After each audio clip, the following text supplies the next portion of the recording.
Hello guys, welcome back to my YouTube channel economics hub Uttarakhand open university.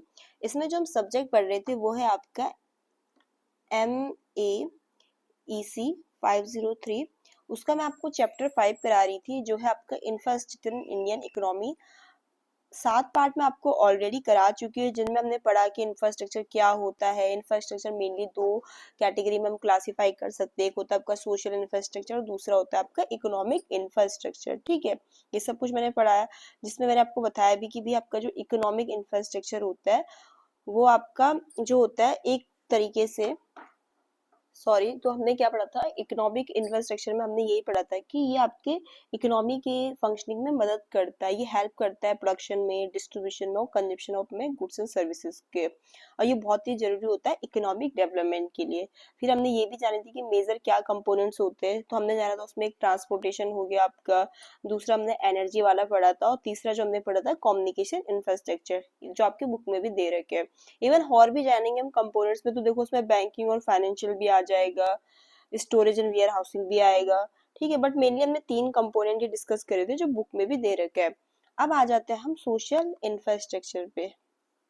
ठीक है, तो जहां पर मैंने बताया कि आपका इकोनॉमिक इंफ्रास्ट्रक्चर किस पे ध्यान देता है, प्रोडक्शन पे, जॉब क्रिएशन पे, गुड्स एंड सर्विसेज के डिस्ट्रीब्यूशन पे, जो एक तरीके से आपका बेस देता है आपके इकोनॉमी की ग्रोथ एंड डेवलपमेंट के लिए।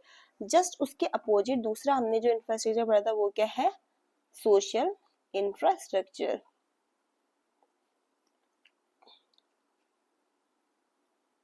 तो देखो जो आपका सोशल इंफ्रास्ट्रक्चर होता है वो आपका एक अच्छी क्वालिटी ऑफ लाइफ के उस पर फोकस करता है और ह्यूमन डेवलपमेंट में मदद करता है सोसाइटी के।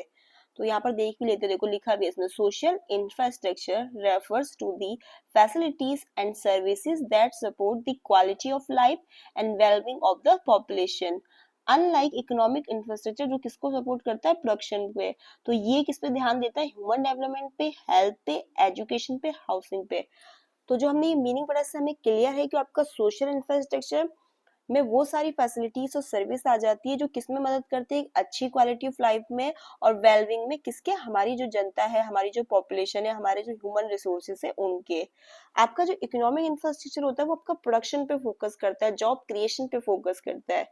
आपका सोशल इंफ्रास्ट्रक्चर के कंपोनेंट्स देखो क्या क्या हो जाते हैं। मेनली जो इसके कंपोनेंट है, फर्स्ट एजुकेशन, सेकंड हेल्थ और थर्ड है हाउसिंग। शिक्षा, स्वास्थ्य और आवास, ये 3 इसके मेन इंपॉर्टेंट कंपोनेंट्स है। वैसे तो उसमें सोशल वेलफेयर सर्विसेज हो गया, पब्लिक सेफ्टी एंड सिक्योरिटी, मैंने अपनी प्रीवियस वीडियो में पढ़ा भी रखा, वो भी आएगा, बट हमें जो बुक है उसमें यही 3 मेनली आपके डिस्कस कर रखे हैं। तो पहले हम आज जान लेंगे एजुकेशन के बारे में, जो कि आपका फर्स्ट कंपोनेंट है सोशल इंफ्रास्ट्रक्चर का।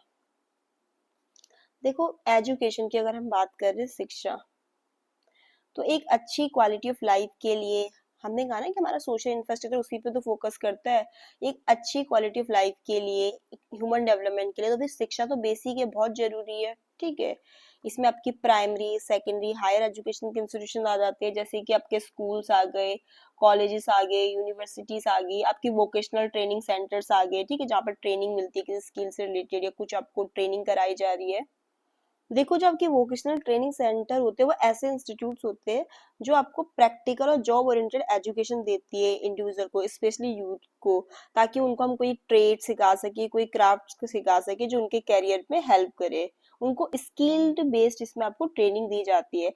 जैसे आपका कारपेंट्री आ सकता है वोकेशनल ट्रेनिंग में। ठीक है, इसमें देखिए तो हमारा क्या आ सकता है, कारपेंट्री में, जहाँ पर आपको कोई स्किल सिखा दी है, प्रैक्टिकल चीज को सिखा दी है जो आपको जॉब मिलने में हेल्प करेगी। कंप्यूटर स्किल्स, ये सब कुछ आपके वोकेशनल ट्रेनिंग में आता है। टेलरिंग का काम, ठीक है, सिलाई, इस तरीके से ये सब कुछ आपका किस में आता है, वोकेशनल ट्रेनिंग में। तो जो हमारी शिक्षा है उसका मेन पर्पस क्या है, देखो हमारी शिक्षा का मेन पर्पस ये है कि इनहेंस करना ह्यूमन कैपिटल को। ठीक है भाई, जब हमारे लोग शिक्षित रहेंगे, उनको कुछ स्किल्ड आती होगी, एजुकेटेड रहेंगे, चीज का नॉलेज रहेगा, तभी तो इनहेंस होंगे वो, फिर इससे जॉब के चांसेस भी बढ़ेंगे, इनोवेशन को और एंटरप्रेन्योरशिप को भी बढ़ावा देंगे। तो ये तो हमारे एजुकेशन के मेन एम है कि लोगों को स्किल्ड बनाना, नॉलेजेबल वर्कफोर्स को बनाना, ठीक है, तैयार करना।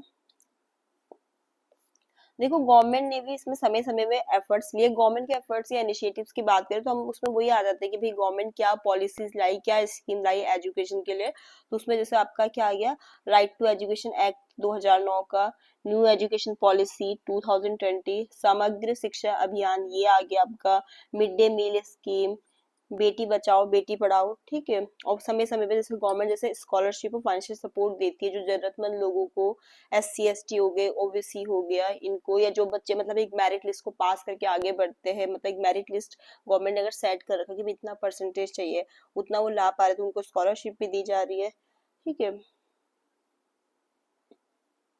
तो ये सब कुछ एफर्ट्स लिए गए गवर्नमेंट के द्वारा, ठीक है। तो देखो जो हमने ये वाला टॉपिक पढ़ा पार्ट 8, इसमें हमने यही जाना कि सोशल इंफ्रास्ट्रक्चर क्या है, उसके 3 कंपोनेंट्स जाने, एजुकेशन, हेल्थ, हाउसिंग। फिर एजुकेशन के बारे में जाना, फिर ये भी जाना कि गवर्नमेंट ने टाइम टू टाइम क्या इनिशिएटिव्स वगैरह लिए। जो ये हमारे इनिशिएटिव्स है इनके बारे में थोड़ा सा हम डिटेल्स में नेक्स्ट वीडियो में जानेंगे। आज की वीडियो के लिए इतना ही, क्योंकि वरना वीडियो काफी लेंथी हो जाएगी, थोड़ा इनको डिस्कशन हम नेक्स्ट वीडियो में करेंगे। अगर वीडियो पसंद आए तो प्लीज लाइक करो, शेयर करो, सब्सक्राइब करो। Thanks for watching video.